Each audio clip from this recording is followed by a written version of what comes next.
Merci, Monsieur le Président. Chers collègues, j'ai l'honneur de vous présenter l'évolution du profil des patients traités en radiothérapie avec le passage de la radiothérapie bidimensionnelle à la tridimensionnelle au Sénégal. L'utilisation de la radiothérapie est essentielle à la prise en charge des cancers. La contrainte majeure étant de limiter l'irradiation des tissus sains. C'est là tout le sens de l'évolution des techniques depuis la 2D jusqu'à la 3D, jusqu'aux nouvelles techniques pour aller jusqu'à la protonthérapie. En 2018, nous avons installé 2 nouvelles unités de radiothérapie au Sénégal et nous avons assisté à une évolution des indications et du profil des patients traités. L'histoire de la radiothérapie au Sénégal date de plus de 60 ans. Nous sommes passés par la contact thérapie jusqu'à l'utilisation du cobalt avec un appareil de cobaltothérapie qui est arrivé en fin de vie en 2018.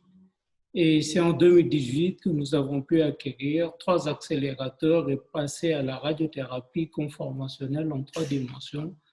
Des efforts particuliers ont été faits ensuite et pendant ce temps-là pour la formation avec la création du diplôme de radiothérapie et cette année du diplôme de physicien.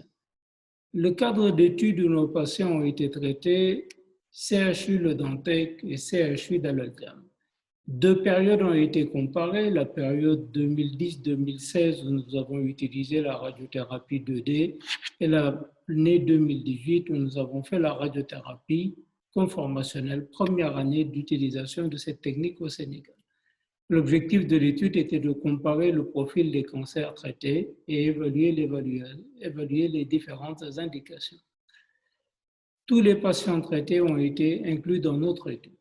Si nous revenons à la période 2010-2016, entre 400 et 500 patients étaient traités chaque année, avec une belle année comme 2012.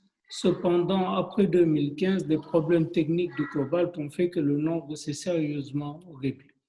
Le profil des localisations tumorales traitées, essentiellement des cancers du col de l'utérus, suivi des cancers ORL et enfin des cancers du sein et des cancers digestifs. Pas de cancer de la prostate traité durant cette période ou de cancer du poumon qui étaient des localisations qui ne nous étaient pas adressées. Donc, 160 patients traités en 2016 avec une liste d'attente de 3 mois. Il s'agit de stade 3 et 4 dans 80% des cas et l'indication n'est curative que dans 50% des cas. Quand nous sommes arrivés à la radiothérapie conformationnelle, 558 patients ont été traités en 2018 avec une liste d'attente de jours de 3 mois, des stades 3 et 4 que dans 70% des cas, et enfin des indications curatives qui ont pu monter à 80% des cas. Le commentaire que cela nous inspire, c'est d'abord que la radiothérapie est essentielle à la prise en charge.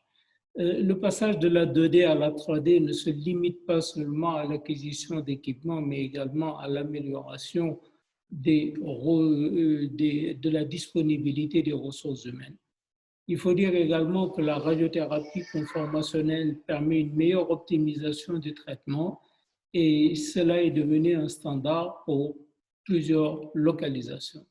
C'est peut-être ce qui explique que le nombre de patients traités au Sénégal est augmenté.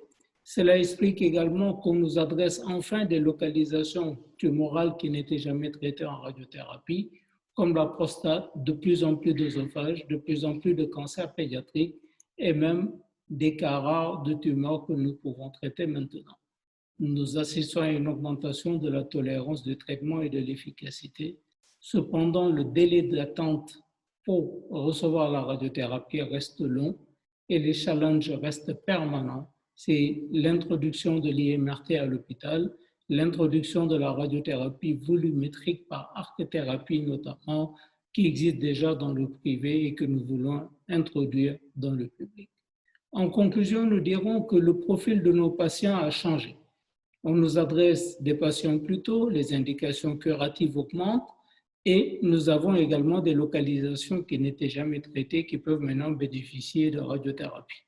La demande cependant reste importante parce que le plateau technique reste insuffisant et la formation des physiciens pour l'avenir demeurera un angle essentiel de la prise en charge de ces patients.